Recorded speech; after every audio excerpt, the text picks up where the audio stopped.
माननीय राज्य मंत्री बघेल साहब, कुरियन साहब, पशुपालन और डेयरी विभाग की सचिव श्रीमती अलका उपाध्याय जी, लक्ष्मी साहब जो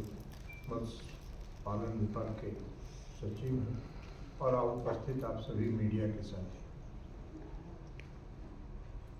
जैसा भी बताया गया कि आदरणीय प्रधानमंत्री जी ने तीसरे कार्यकाल में का काम शुरू किया और 100 दिन आज पूरा हो रहा है और आज उनका जन्मदिन है। उनके जन्मदिन के दिन 100 दिन पूरा हो रहा है।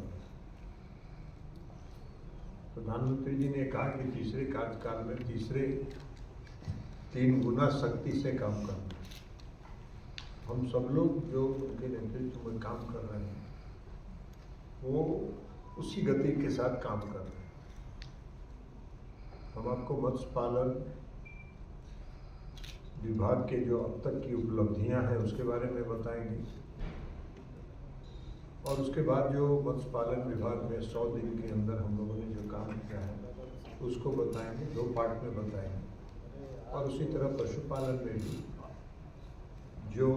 अब तक की उपलब्धि है उसकी चर्चा करेंगे, और फिर 100 दिन की जो उपलब्धि है उसकी चर्चा करेंगे।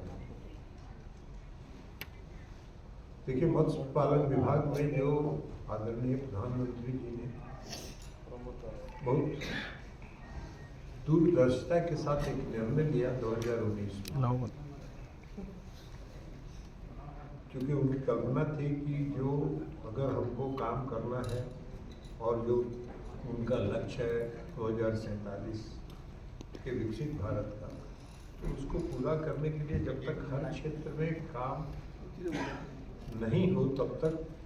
विकसित भारत की कल्पना नहीं हो सकती।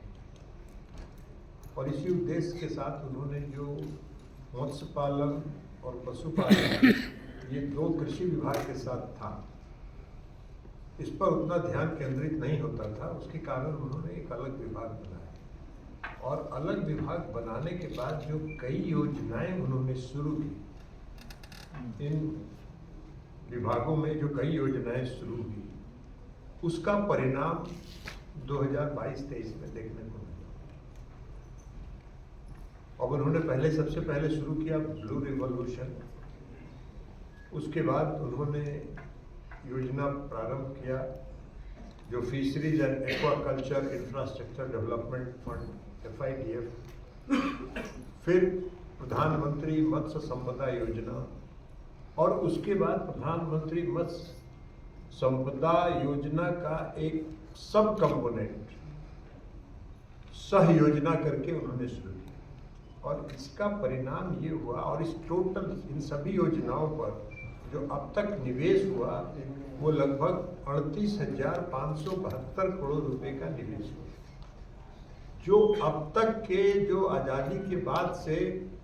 जो निवेश था उसका कई